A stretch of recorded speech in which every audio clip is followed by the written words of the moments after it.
बिस्मिल्लाहिर्रहमानिर्रहीम। अस्सलाम वालेकुम नाज़रीन, आप यूट्यूब चैनल देख रहे हैं। मैं इमरान ख़ान हूँ। ये ख़बरें बहुत तेज़ी से फैल रही हैं और फैलाई जा रही हैं कि अमेरिका और ईरान के बीच में बातचीत हो रही है। देखें, अमेरिका ने ये दावा किया है कि ये बातचीत का आगाज़ अमेरिका की जानिब से नहीं किया गया, ये आगाज़ ईरान की जानिब से किया गया। अब इसके अंदर डोनाल्ड ट्रंप का जो स्टेटमेंट है, डोनाल्ड ट्रंप ने कहा कि जब मैंने धमकी लगाई कि मैं बहुत बड़ी तबाही फेरूँगा और मैं बड़ा ज़ोरदार हमला करके इतनी बड़ी तबाही फेरने वाला था कि ईरान को अपना एनर्जी का इंफ्रास्ट्रक्चर वापस बहाल करने में कई साल लग जाते, और ये भी दावा किया कि 10 अरब डॉलर भी लग जाते। यानी बहुत बड़ा नुकसान डोनाल्ड ट्रंप के मुताबिक ईरान का होने वाला था। तो डोनाल्ड ट्रंप का कहना है कि उस नुकसान के डर से ईरान ने फौरी तौर पे खुद ही हमसे रब्ता किया, और हमने रब्ता नहीं किया। हम उम्मीद करते हैं कि मुज़ाकरात के नतीजे में फ़ायदा होगा। अब ये डोनाल्ड ट्रंप का कहना है, जबकि ईरान का ये कहना है कि हमारी तो कोई बातचीत ही नहीं हुई, हमारा अमेरिका से कोई रब्ता नहीं हुआ। अब खबरें ये आ रही हैं कि पाकिस्तान को, तुर्की को और एक मुल्क है ओमान, इन 3 मुल्कों का किरदार बताया जा रहा है, मिस्र का किरदार भी बताया जा रहा है कि इन ममालिक ने कुछ रोल अदा किया है अमेरिका और ईरान के बीच में जंगबंदी का। लेकिन क्या वाकई जंगबंदी होने जा रही है? ये दावा भी किया जा रहा है कि एतवार की शाम को एक राब्ता हुआ है आसिम मुनीर में और डोनाल्ड ट्रंप में। अब अगर ट्रंप को पीर वाले दिन ईरान कहता है कि जंगबंदी करो, तो ट्रंप फिर आसिम मुनीर साहब से एतवार के दिन जंगबंदी के बारे में क्यों बात करता है? सवाल तो ये भी पैदा होता है। बड़ी टेक्निकल चीज़ें हैं। जंग के अंदर ज़्यादातर झूठ ही चलता है, और डोनाल्ड ट्रंप अगर बोले तो फिर तो आपको पता है कि वो तो चीज़ों को बढ़ा चढ़ा देते हैं। उन्होंने तो इंडिया के 6 जहाज़ गिरे हुए भी 11 तक पहुँचा दिए थे। अब जो अमेरिका के गिरे हैं जहाज़, अगर उनको भी डोनाल्ड ट्रंप ऐसे ही बढ़ाए तो 50-60 जहाज़ हो सकते हैं। बहरहाल, ईरान के मुतालबात क्या हैं जंगबंदी के लिए और अमेरिका के मुतालबात क्या हैं जंगबंदी के लिए, ये है सबसे तगड़ी और इम्पॉर्टेंट खबर जिसके ऊपर हम सबको नज़र रखनी पड़ेगी। पहले देखते हैं कि अमेरिका क्या चाहता है। अमेरिका ने कहा कि डील करने के लिए या जंगबंदी करने के लिए या मामला ख़त्म करने के लिए ईरान को जो अफजूदा यूरेनियम है, जो यूरेनियम उसने तैयार की हुई है 60% जिसको प्योरीफाई किया हुआ है ईरान ने, वो यूरेनियम अमेरिका के हवाले कर दे। किसी और को नहीं देनी, अमेरिका को देनी है वो यूरेनियम ईरान ने, जो 60% कारामद हो चुकी है, अफसूदा हो चुकी है। नंबर 1 शर्त ये है। नंबर 2 ये है कि आबना हुर्मुज़ को फौरी तौर पे ईरान को खोलना होगा और गैर मशरूत तौर पे खोलना होगा। ये जनाब 2 चीज़ें डोनाल्ड ट्रंप ने कही हैं कि उन्होंने कहा जी ईरान की एक बड़ी काबिल एहतराम ईरानी शख्सियत से हमारी बातचीत हुई है और उसका नाम नहीं बताना चाहते, लेकिन मुश्तबा खामनाई नहीं है जिनके साथ बातचीत हुई है। तो इस किस्म की बातें डोनाल्ड ट्रंप ने की हैं। लेकिन अब ये अमेरिका के मुतालबात 2 हैं, मैंने दोनों आपके सामने रख दिए। आबना हुर्मुज़ को फौरी तौर पर खोल दें। नंबर 2, जो यूरेनियम है वो अमेरिका के हवाले कर दी जाए। अब अमेरिका के मुकाबले में ईरान के मुतालबात आप देखिए कि वो क्या है। ईरान के मुतालबात भी बड़े क्लियरली सामने आए हैं। ईरान की जो शराइत है ना, वो पहले दिन से 3 शराइत चली आ रही हैं। अब इसके अंदर इक्का दुक्का चीज़ें और शामिल हो गई। एक तो ईरान ये कहता है कि ईरान को ईरान का हक दिया जाए, वो तजारत करना चाहे तो करने दें, उसके ऊपर जो पाबंदियाँ बिला वजह लगी हुई हैं वो ख़त्म की जाएँ, तो ईरान को उसको जीने का हक मिलना चाहिए।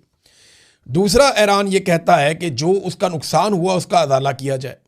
अब उसका अलग अलग तखमीना लगाया जा रहा है, और कुछ दावे ये हैं कि ईरान 100 अरब डॉलर भी अमेरिका से मांग सकता है उस खसारे के नतीजे में, जो जंग के नतीजे में ईरान को हुआ है, जितना ईरान का नुकसान हुआ है। तो एक और ये है कि आबना हुर्मुज़ पे ईरान चाहता है कि उसका कंट्रोल है तो वो फ़ीस भी वसूल करे, जैसा कि दुनिया के कई पानी के रस्तों के ऊपर ममालिक फ़ीस या टॉल वसूल करते हैं, वैसे ईरान चाहता है कि वो भी यहाँ पे गुजरने वाले बहरी जहाज़ों से फ़ीस वसूल करे। फिर ईरान एक और चीज़ चाहता है कि दोबारा जंग शुरू ना की जाए ईरान के साथ, इसके हवाले से कुछ मजबूत ज़मानतें दी जाएं। और ये भी ईरान चाहता है कि इसराइल जो है वो हिजबुल्लाह के ऊपर हमले भी ख़त्म कर दे, और खलीज में अमरीकी फ़ौजी अड्डों की बंदिश भी उसके मुतालबात में से एक मुतालबा है। और माली मुआवजा तो मैंने आपको पहले बता दिया कि ईरान का मुतालबा। अब देखें ना कितना फ़र्क है। अमेरिका कहता है यूरेनियम दो, आपने हुर्मुज़ खोलो। ईरान कहता है गारंटी दो, आइंदा हमला नहीं करोगे। नंबर 2, जो नुकसान किया उसका पैसा भरो। नंबर 3, हम पे कोई पाबंदी नहीं रहेगी। नंबर 4, यहाँ से अपने अड्डे उठाओ। नंबर 5, आबना हुर्मुज़ जो पानी रास्ता है उसकी अब हम फ़ीस लेंगे वहाँ से जहाज़ों के गुजरने की। फिर ईरान ये कहता है कि हिजबुल्लाह के ऊपर अटैक ना करें। फिर ईरान जब बैठेगा मुज़ाकरात के अंदर तो फिर तो गज़ा की बात भी होगी ना। गज़ा के हवाले से अगर पूरी दुनिया में किसी मुल्क ने प्रैक्टिकली सबसे ज़्यादा आवाज़ उठाई है, ईरान ने उठाई है। अब गज़ा के अंदर से पहली मरतबा जो हमास है, हमास ने जो स्टेटमेंट दिया पहली मरतबा, वो ईरान के हक़ में दिया। उन्होंने कहा जी हमें उनको खुशी का इजहार किया जो ईरान कर रहा है इसराइल के साथ। तो गज़ा वाले तो उधर खड़े हैं जाके, हमास वाले तो उधर खड़े हैं जाके कि ईरान जो कर रहा है वो ठीक कर रहा है। बहरहाल ये जो जंगबंदी है ना, इसके अंदर चंद सवालात पैदा हो जाते हैं। और सबसे बड़ा सवाल ये पैदा होता है कि नेतन्याहू के पास ये आखिरी मौका है ईरान को तबाह करने का। अगर ईरान एटॉमिक पावर बन गया तो नेतन्याहू फारेगा उसके बाद, और अगर अमेरिका इस लड़ाई से निकल गया तो दोबारा कोई अमेरिकी सदर ये दुर्गत देख के इस लड़ाई के अंदर नहीं आएगा। तो नेतन्याहू ने भी कह दिया है हैरानकुन तौर पे कि डोनाल्ड ट्रंप की बात से मैं इत्तफाक करता हूँ। मिसाल के तौर पे उसका स्टेटमेंट मैं आपके सामने रखता हूँ। वो कहते हैं जी मेरे दोस्त डोनाल्ड ट्रंप से मेरी बात हुई है और सदर ट्रंप का मानना है कि अब एक ऐसा मौका मौजूद है कि हम अजीम कामयाबियों से फ़ायदा उठाएं जो हमने अमरीकी फ़ौज के साथ मिलकर हासिल की हैं, ताकि एक ऐसे मुआहदे के ज़रिए जंग पर अहदाफ हासिल किए जा सके जो हमें हमारे मफादात का तहफ़्फ़ुज़ करे। यानी नेतन्याहू भी अब इस नतीजे पे पहुंचना शुरू हो गया और वो ये कह रहा है जनाब हमने तो बड़ी कामयाब जंग लड़ी है, तो अब हम मुज़ाकरात कर लेते हैं। और डोनाल्ड ट्रंप ठीक कह रहा है, किसी नतीजे पे हम पहुंच जाते हैं, कोई मुआहदा कर लेते हैं। ये दोनों एकदम ये क्यों कहना शुरू हो गए?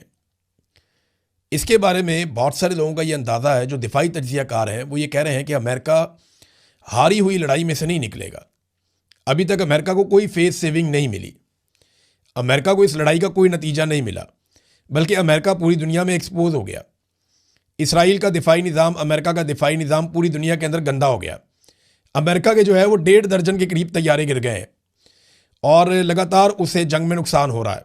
उसका बैरी जहाज़ जल रहा है पानी के अंदर, उसके इत्तेहादी उसको छोड़ गए हैं, कोई उसकी मदद करने के लिए नहीं आ रहा। डोनाल्ड ट्रंप इमदाद इमदाद चिल्ला रहा है, लेकिन उसके पुराने इत्तेहादी उसकी मदद नहीं कर रहे। ऐसी सूरत हाल में अगर अमेरिका इस जंग से निकल जाता है तो ये तो बड़ी सुबकी वाली बात हो जाएगी, बहुत शर्मिंदगी वाली बात हो जाएगी।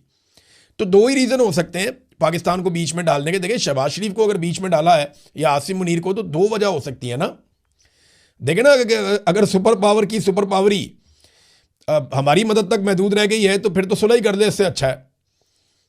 यानी हम पाकिस्तान अब दुनिया को बचाएगा, दुनिया की मदद करेगा, अल्लाह करे वो दिन आ जाए, लेकिन इस वक्त तो पाकिस्तान अपने आप को नहीं बचा पा रहा। यानी हम दुनिया की सुलह कराने चले हुए हैं, पाकिस्तान के अंदर जो जंग चल रही है उसमें पाकिस्तान दहशतगर्दी की इतनी खौफनाक लपेट में है, उससे हम नहीं निपट पा रहे। हम दुनिया की हिफाजत कर रहे हैं, अपनी नहीं कर पा रहे। जो आलमी रैंकिंग आई है उसमें दहशतगर्दी में पाकिस्तान दुनिया में नंबर 1 हो गया है। हालांकि हमारे पास है फेवरेट फील्ड मार्शल, किसी और के पास नहीं है, लेकिन हमारी ऐसी दहशतगर्दी में हालत हुई है, दुर्गत बनी है कि पाकिस्तान दुनिया में पहले नंबर पर आ गया है दहशतगर्दी से मुतासिरा ममालिक में।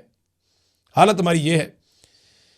तो हम अमेरिका को कैसे बचा सकते हैं? बहरहाल अमेरिका को हम पे ये तो ट्रस्ट है कि ये अपने बंदे हैं, वफादार लोग हैं, जो बात करेंगे ये वो कह देंगे जाके, और हमारे बगैर ये नहीं चलेंगे। अब या तो डोनाल्ड ट्रंप को शटअप कॉल मिल गई है कि लड़ाई से भागो, बंद करो इसको, हम नहीं लड़ सकते, या फिर डोनाल्ड ट्रंप टाइम गेन कर रहा है। देखिए ना, सवाल ये पैदा होता है कि क्या आसिम मुनीर अमेरिका को एक फेस सेविंग लेकर दे सकते हैं?